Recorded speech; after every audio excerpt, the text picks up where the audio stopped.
right, and welcome to the TSG Multimedia podcast for February 1st, 2012. This is John standing here with Dan, as usual, and we're going to do something different this time. We've been getting a lot of requests to show the layout, so we figured we'd do that this time, and I'm thinking people might be surprised, Dan, by how small it actually is. yeah, it's basically 5 feet long and about 26 inches wide.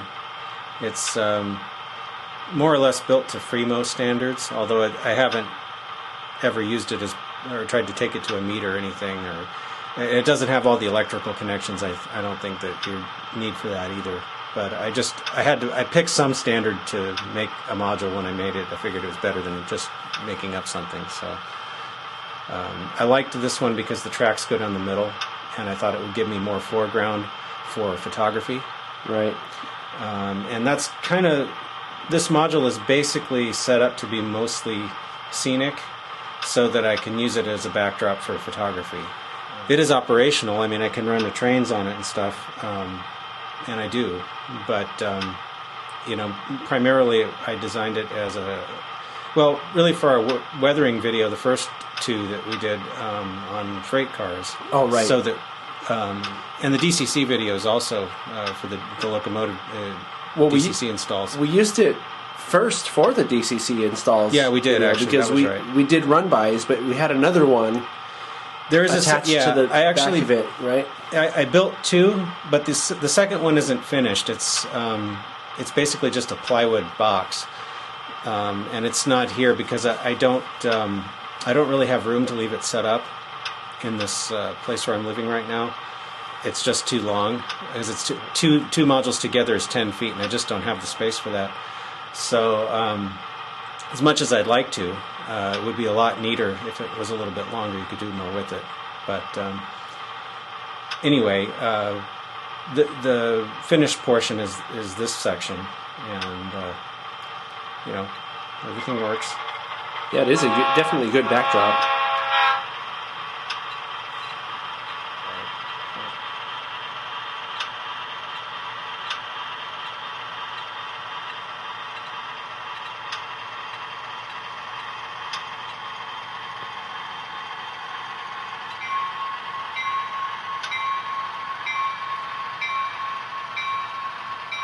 Basically, this is what they call cookie cutter construction, which means that the top is just a sheet of plywood, and then I cut out this area so that I could make this dry wash.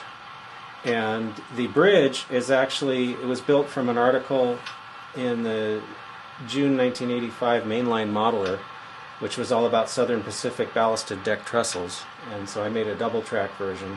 And I actually built the bottom part of this bridge many years ago, but I never had anywhere to put it.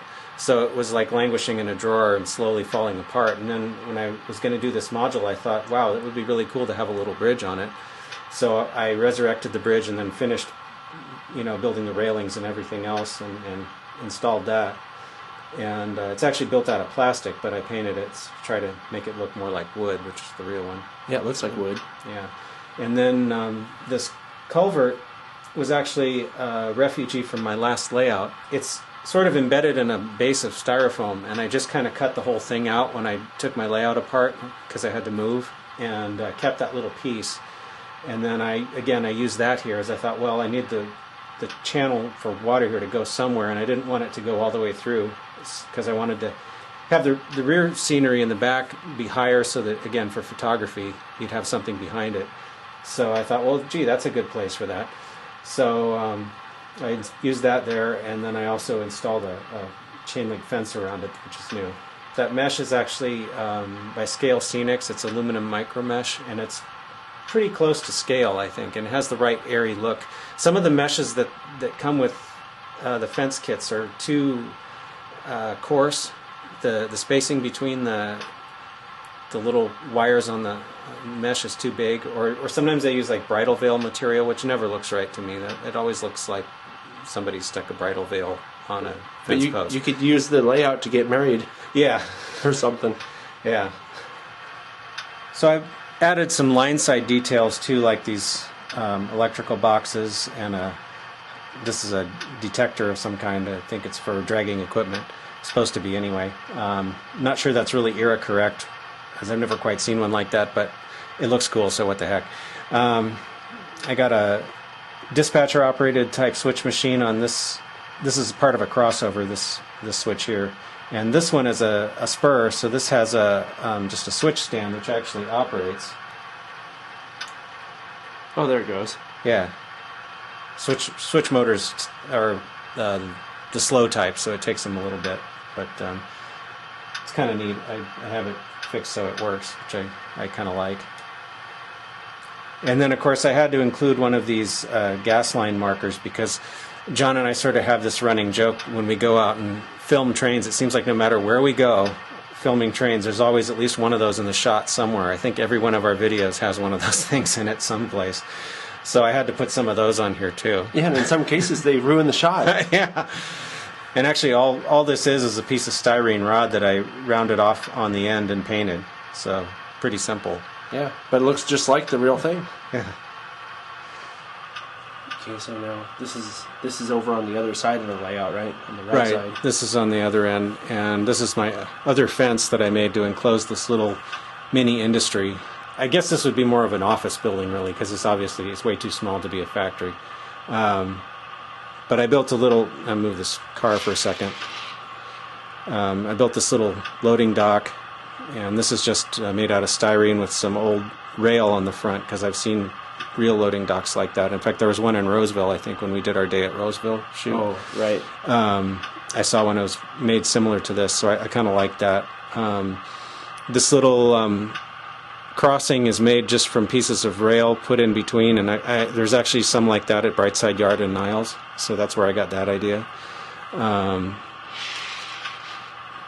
And this is just a little Walters building, but I did some work to it. I added some corrugated sheeting stuff to the roof to make it look a little more, just better and less like a plastic kit. And then I made the roof removable so I can get to the inside.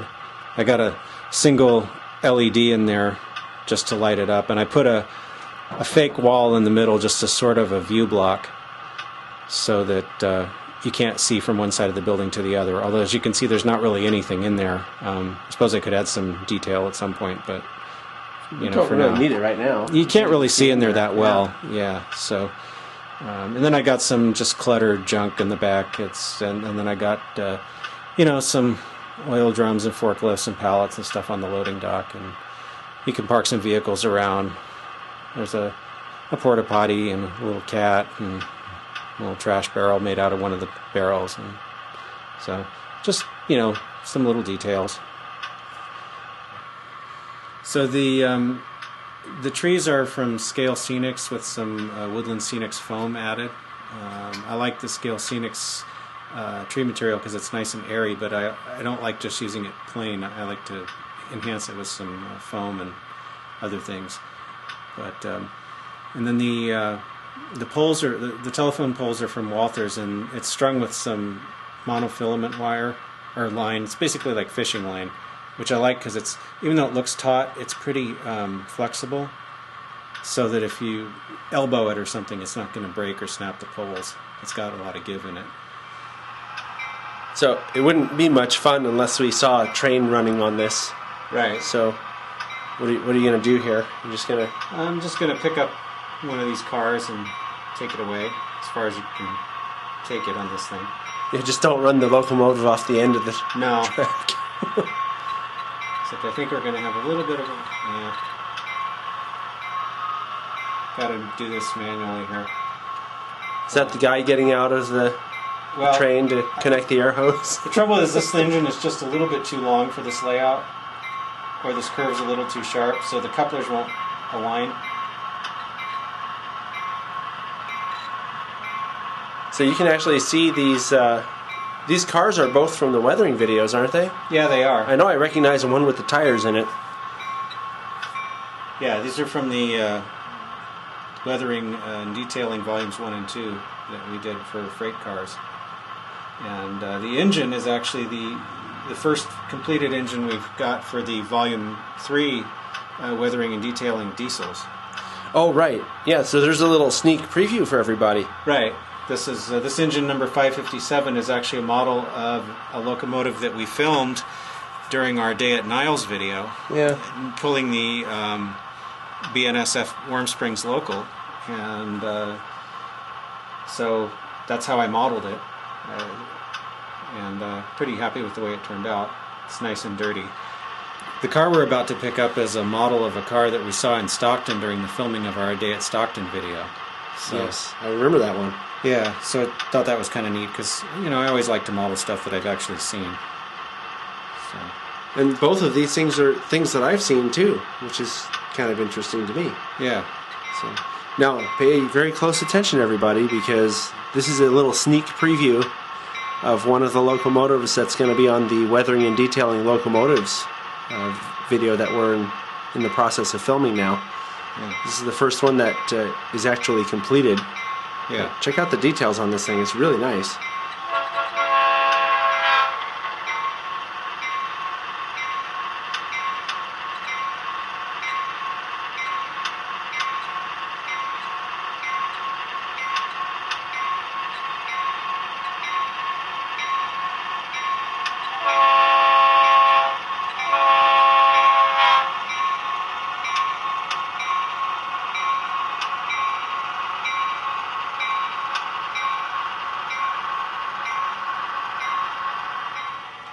So anyway, if you'd like a more detailed look at this little layout module thing, you can check it out on the DCC installs volumes 1 and 2. We put it on both of those volumes.